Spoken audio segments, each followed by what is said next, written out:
the meeting, and I feel that it could harm this project down the road if indeed this board takes action, and at some point in time somebody says, well, we don't agree, and the fact that we didn't have adequate public notice of those subcommittees that were appointed by you, I feel that's very important, and that we should go back and do that correctly and give adequate public notice. So noted. Any other questions? The item on the agenda this morning is considering the TIF on the AJ Highway, and at this time the developer and the board had agreed to perform services with Green Thompson develop that economic study and proceed with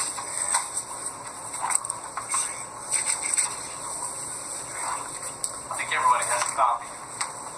You make sure you have 7 pages of words and copyright. You'll have 7 pages, and you'll have some spreadsheets as well. I do not have 7 things. Sorry about that.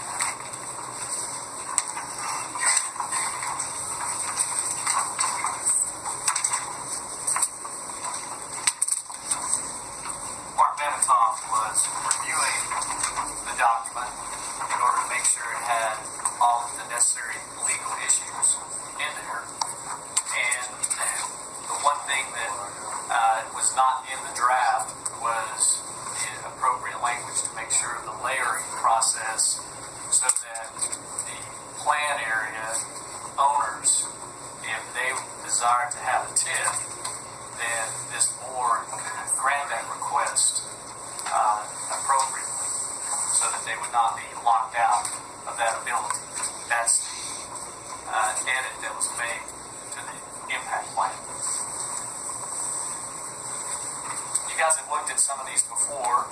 If you look on the first page, you're just going to see some of the areas where the code allows for us to do this.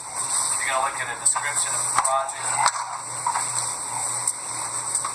In paragraph 2, and given where we are at this point, generally I would kind of do more of a summarization, but I think it's important that we go through and look at a little more detail. It's no secret, we got Mike Bunch here of BB&J Holding, who is one of the partners in developing this project. You have a food city that is going to be relocating, if this project is successful, from their present location into a store that is much larger on this particular property.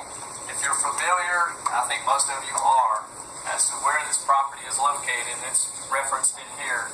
The old co-op warehouse down below McDonald's, across from Powell's, has been torn down where the Bojangles is now, right behind there. And you've got the farmland of the old Masengill farm. You'll see it referenced in here. One of the issues, what makes this project somewhat unique is that this farmland back through here was locked.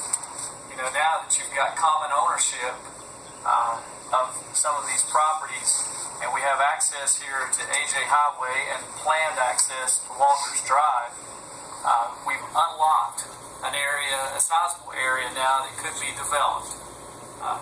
I know council went through a lot of exercises and whether or not it should even be developed. So now the opportunity exists to create a tax base all through this farmland back here, as well as the land that always had a lot of standing water on it for drainage.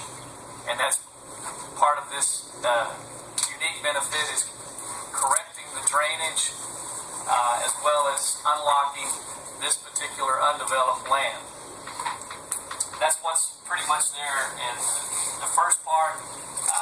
You get into the but for, would they do it without this or not? How many people actually really know that?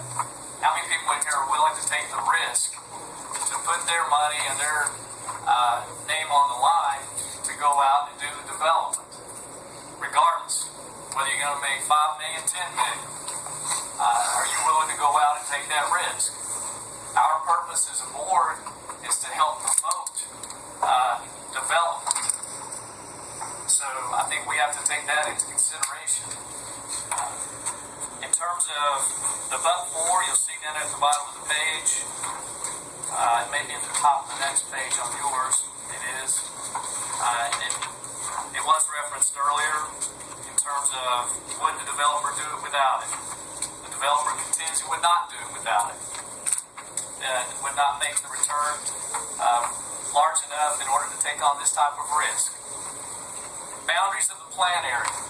This has been, a lot of you guys know about this and what's out there. The plan project, and this is the first project that we have considered that has an expanded plan area broader than the project area. If I got my colors right, what color is it? You think? Whatever color that is, that's the actual project area there. The green is also part of the plan area. So we have a broader area than just the project area. The developer owns or controls all of this area here that is in the actual project area. The plan area is not owned by the developer. You have Henderson Motors, Comer Electric, Ferrenta, and then you have the Masengill farm. They're being requested to be included in the plan area.